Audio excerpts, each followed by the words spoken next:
this guy fucking cheats on my fucking back with this girl, I don't know who, and then he's fucking getting all the fucking fame through me, using me and everything.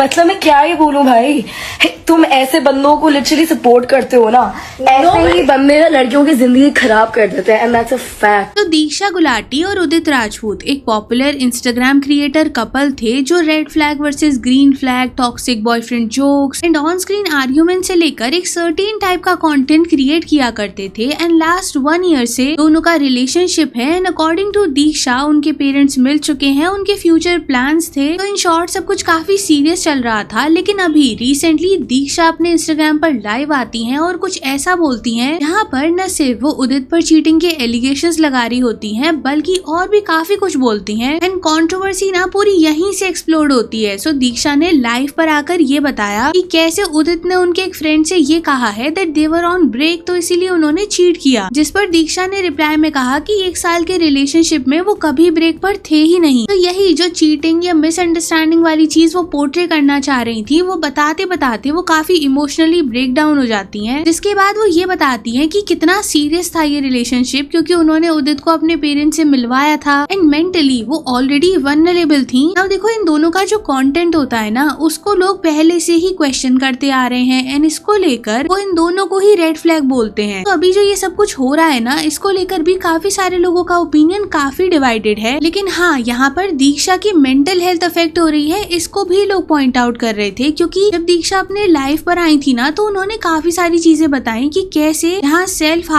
से लेकर पिल से लेकर मैं जीना नहीं चाहती, ये सारी चीजों को उन्होंने इंक्लूड किया था। जिसे लोगों ने पॉइंट आउट करते हुए ये बताया कि एक टाइम पर कैसे उनका इंस्टाग्राम अकाउंट हैक हो गया था, उन्होंने उसे रिकवर कराने के लिए पैसे भी दिए थे, लेकिन फिर भी वो रिकवर नहीं हो पाया था। एंड वो फेस के बाद से ना उनके पोस्ट के टोन काफी डिस्टर्बिंग भी लगे थे लोगों को। एंड यही पैटर्न लोगों ने अभी भी नोटिस किया और ये ड्रॉ किया कि भले ही इनका कंटेंट कैसे एक तरह की ऑडियंस को अपील करने के लिए ही बनाया जाता हो, लेकिन मेंटल हेल्थ एक रियल चीज होती है। एंड जब वही पैटर्न बार बार रिपीट होता है, तो फिर लोग भी ये पॉइंट आउट करते हैं कि कैसे यही डिफरेंस होता है इन रियल एंड रियलिटी, और क्यों इंसान को अपनी मेंटल हेल्थ को प्रायोरिटी देनी चाहिए। क्योंकि अगर आप इस पर ओवरऑल ऑडियंस के रिएक्शन के बारे में बात करो ना, तो लोगों का ओपिनियन ना मेजोरिटी इन दोनों के अगेंस्ट ही है, क्योंकि जैसा मैंने आपको बताया कि इनका कंटेंट एक सर्टेन वे में प्रोजेक्ट किया जाता है, जो सर्टेन वे की ऑडियंस को अपील करने के लिए होता है। एंड यही पॉइंट आउट करते हुए लोगों का ये मानना है कि ये सब कुछ सिर्फ और सिर्फ रीच के लिए किया जा रहा है। As an it is pointed out कि दीक्षा की रीच अभी थोड़ी कम होने लग गई है, इसी वजह से शायद ये सारा ड्रामा हो रहा है। एंड सिर्फ दीक्षा ही नहीं, लोग उदित पर भी काफी एलिगेशंस लगाते हैं कि कैसे उनके क्रीपी स्टेयरिंग बिहेवियर उनके कंटेंट में लोगों ने नोटिस किया है। उनके पास रिलेशनशिप को लेकर भी काफी सारे क्लेम्स किए जा रहे हैं, यहाँ तक कि उनकी पर्सनालिटी को लेकर भी बहुत कुछ बोला जा रहा है। पर देखो, ये सब चीजें एलिगेशंस हैं और यहाँ मैं किसी भी चीज को एज अ फैक्ट नहीं बता रही, क्योंकि किसी की भी पर्सनल लाइफ पर किसी को भी टिप्पणी करने की कोई जरूरत नहीं होती जब तक खुद वो पब्लिक में आकर या तो अपने कंटेंट के थ्रू या फिर अपने वीडियोस के थ्रू से शेयर नहीं करते। क्योंकि अगर आप सोशल मीडिया पर आकर इनके बारे में बात करोगे तो इंटरनेट तो अपना नैरेटिव भी बनाएगा और जज भी करेगा। लेकिन हाँ, एक सेक्शन ऐसा भी है लोगों का जो यहाँ पर एक अनकंफर्टेबल चीज को पॉइंट आउट कर रहा है कि कैसे लोग इस कंट्रोवर्सी को फनी बना रहे हैं। मतलब फनी मीम, फनी रील्स वगैरह बहुत बन रही हैं, जहाँ मेजोरिटी टाइटल आपको दिखेगा कि मुझे तो पता था कि कोई ना कोई इनमें से चीट करेगा। ओवर विच आई गेस सबका डिफरेंट ओपिनियन हो सकता है। अब देखो, मैंने इनका कंटेंट ना तो कभी देखा है, तो मुझे ज्यादा इनके बारे में नहीं पता है, लेकिन ओवरऑल किसी की भी मेंटल ब्रेकडाउन को पंच लाइन नहीं बनाना चाहिए। बट देन इस पर ना काफी सारे लोगों का ये पॉइंट है कि इनका कंटेंट ही ज्यादातर ऐसा होता है, तो फिर अभी लोग वो हिपोक्रेसी को कैसे पॉइंट आउट ना करें। To which I totally agree कि किसी का कंटेंट प्रॉब्लमैटिक हो सकता है, लेकिन हाँ, किसी के मेंटल हेल्थ, उसके ट्रॉमा का मजाक बनाना, दोनों अलग अलग चीजें होती हैं। बट साइमल्टेनियसली ये भी काफी बड़ा सवाल है कि वो रियल है या फिर कैलकुलेटेड कंट्रोवर्सी का पार्ट है। Because apart from this controversy, general perspective में भी इन्फ्लुएंसर्स के लिए एंगेजमेंट ही उनकी करेंसी होती है। एंड काफी सारे केसेस में ये चीज नोटिस होती आई है कि जब भी रीच गिरती है तो कुछ लोग डेलिबरेटली इमोशनल, क्रिप्टिक, सिंपैथी लेने का ट्राई करते हैं, while there are some genuine cases too. लेकिन अभी ये चीजें इतनी ज्यादा बढ़ गई है ना कि लोग कभी कभी काफी कंफ्यूज हो जाते हैं कि क्या रियल है और क्या फेक है। एंड सी दीक्षा की साइड से उदित पर ये चीटिंग के सारे एलिगेशंस लगाने के बाद उन्होंने अपनी कम्युनिटी को शेयर करते हुए एक नोट भी लिखा वेयर शी मेंशन्ड कि उन्हें नहीं चाहिए कि उनकी वजह से किसी को भी हेट मिले, बिकॉज जो भी उन्होंने अपनी लाइफ में कहा था that came from a place of impulse and overwhelming emotion. And further she added कि कैसे वो एक इमोशनल पर्सन है और ये चीजें देखकर उन्हें जेन्युइनली हर्ट हो रहा है कि जिस पर्सन के लिए उन्होंने एक टाइम पर इतनी केयर की है उसे अभी इतना हेट मिल रहा है, क्योंकि ये उनका कभी भी कोई इंटेंशन नहीं था। And further she requested from her community to please stop engaging with hateful content, please don't watch, share और promote those videos anymore. There are so many creators who are genuinely entertaining and putting in immense hard work. Let's support and uplift them instead. I am not a hateful or revenge driven person and I never wanted things to go this far. Enough videos have already been made, enough has been said. Let's please put an end to this now. I don't want anyone's mental health to be affected because of this. It's already affecting mine and I can't even imagine what it must feel like to be on the receiving end of so much negativity. My humble request to you all, please stop spreading hate. Words and content hold power and they deeply impact someone's mental health. But if we talk about उदित राजपूत, तो